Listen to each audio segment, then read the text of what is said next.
Sebelum saya ngaji Minhajul Thalibin, saya cerita ilmu itu apa? Ilmu itu sederhana, sesuatu yang mudah.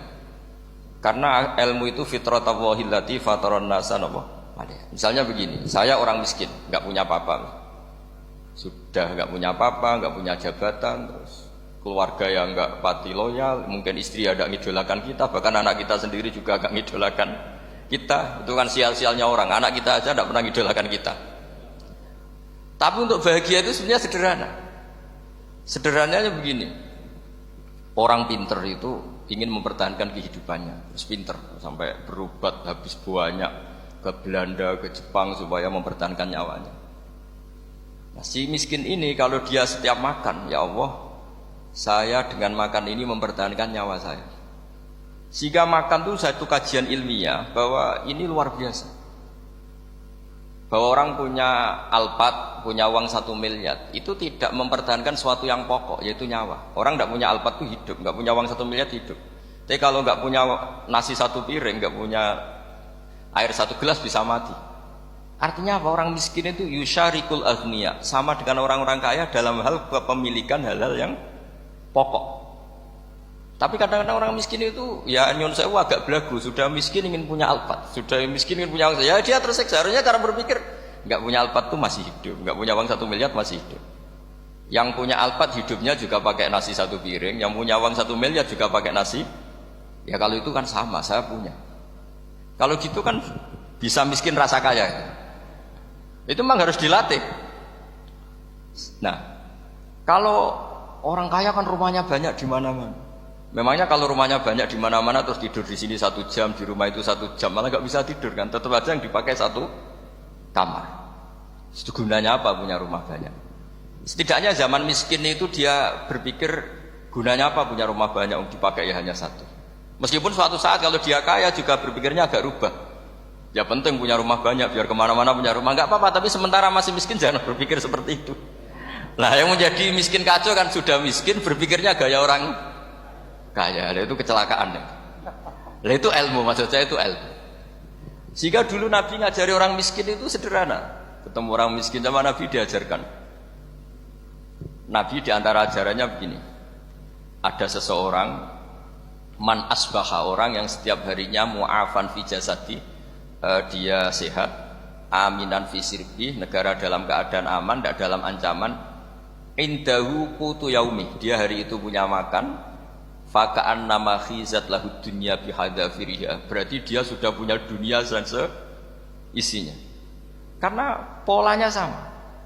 Buat Presiden Amerika itu yang untuk mempertahankan nyawanya ya makan pokok dan minuman pokok, bukan jabatannya sebagai presiden atau punya uang triliunan.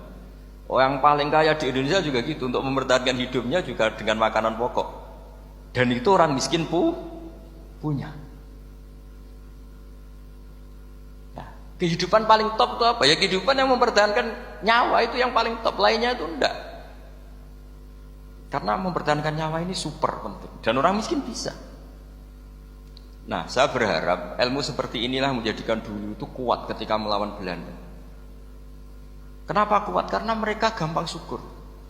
Barokahnya gampang syukur itu selesai dengan dirinya sendiri. Kalau bahasa intelektualnya itu, orang kalau sudah selesai dengan dirinya sendiri bisa berpikir memanfaati pada orang.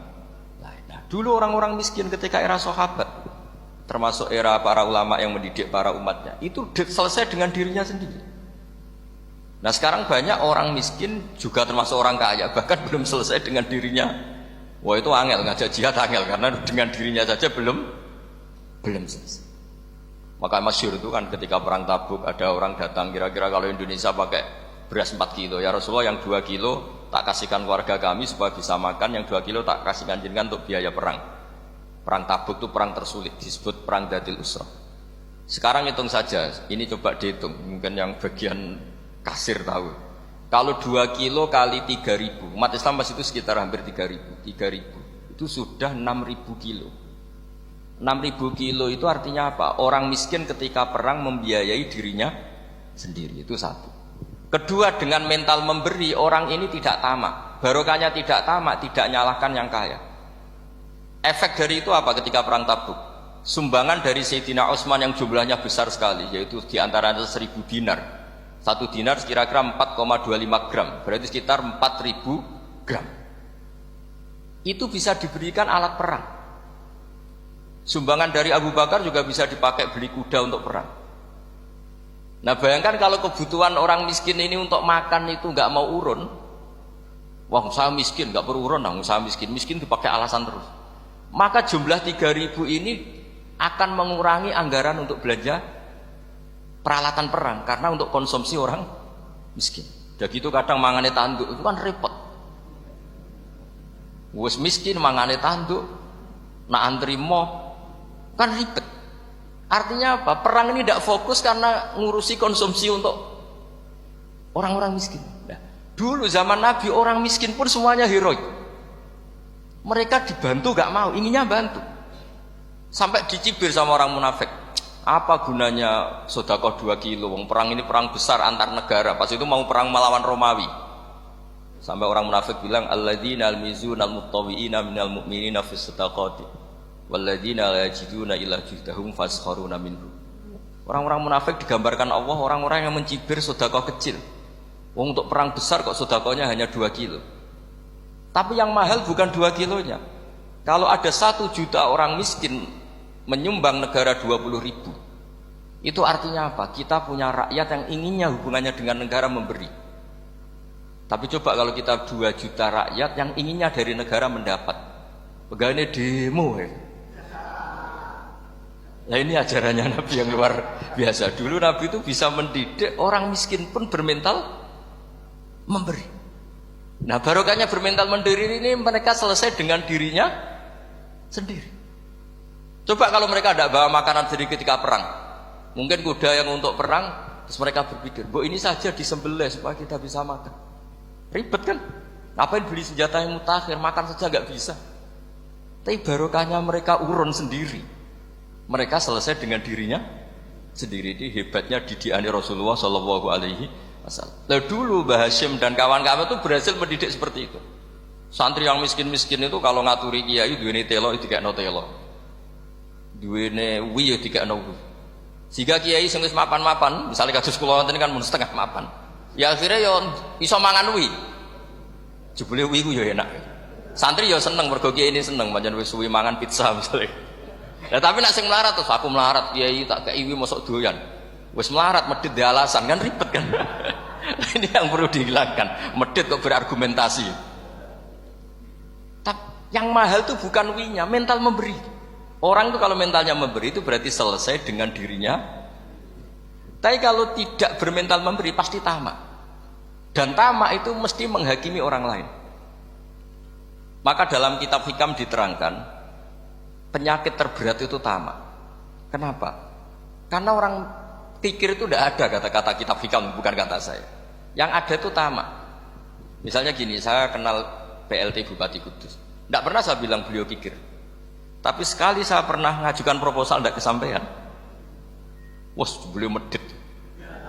Jadi saya menvonis medit itu sebetulnya ya karena punya keinginan tidak kesampaian. Coba kalau tidak, bahwa medit orang serap penting. Misalnya anak-anak muda sama orang-orang cantik di Jakarta, pernah nggak kamu bilang itu sombong? Enggak kan? Setelah kamu bilang, Mbak aku ingin kenalan Mbak sampeyan, terus dia agak mau, baru kamu bilang sombong karena keinginan kamu enggak. Nah, bayangkan kalau orang bermental tomak, kayak apa bangsa ini? Nah, sahabat itu dididik oleh Nabi, tomak itu selesai karena keinginan mereka memberi. Sehingga Indonesia bisa merdeka begini itu barokahnya didikan ulama, semuanya ingin memberi. Dulu belum ada negara, tentara-tentara kemerdekaan kalau di kampung-kampung itu ya dibiayai donatur-donatur. Termasuk bahasa saya, bu saya dulu. Itu berapa ton aja beras untuk pasukan Hizbullah, pasukan TNI. Di Aceh ada Dawud berih, ada yang baca berueh. Jadi baca aja kayak kira asap ada yang berih, ada berueh. Saya juga nggak tahu orang Aceh kalau baca berih. Nyumbang berapa emas untuk kemerdekaan Indonesia. Yang Kesultanan Jogja Legowo. Jogja tidak lagi negara tapi diberikan bagian dari Indonesia dan seterusnya. Nah, jadi semua ini barokahnya didikan Rasulullah Shallallahu Alaihi Wasallam yang diteruskan para ulamanya bahwa nomor 1 didik masyarakat itu bermental memberi. Dengan bermental memberi apapun kecilnya ini selesai dengan dirinya sendiri. Subhanallahi wa bihamdihi 'adada khalqihi wa ridha nafsihi wa zinata 'arsyihi wa midada kalimatihi. Subhanallahi wa bihamdihi 'adada khalqihi wa ridha nafsihi wa zinata 'arsyihi wa midada kalimatihi. Subhanallahi wa bihamdihi 'adada khalqihi wa ridha nafsihi wa zinata 'arsyihi wa midada kalimatihi.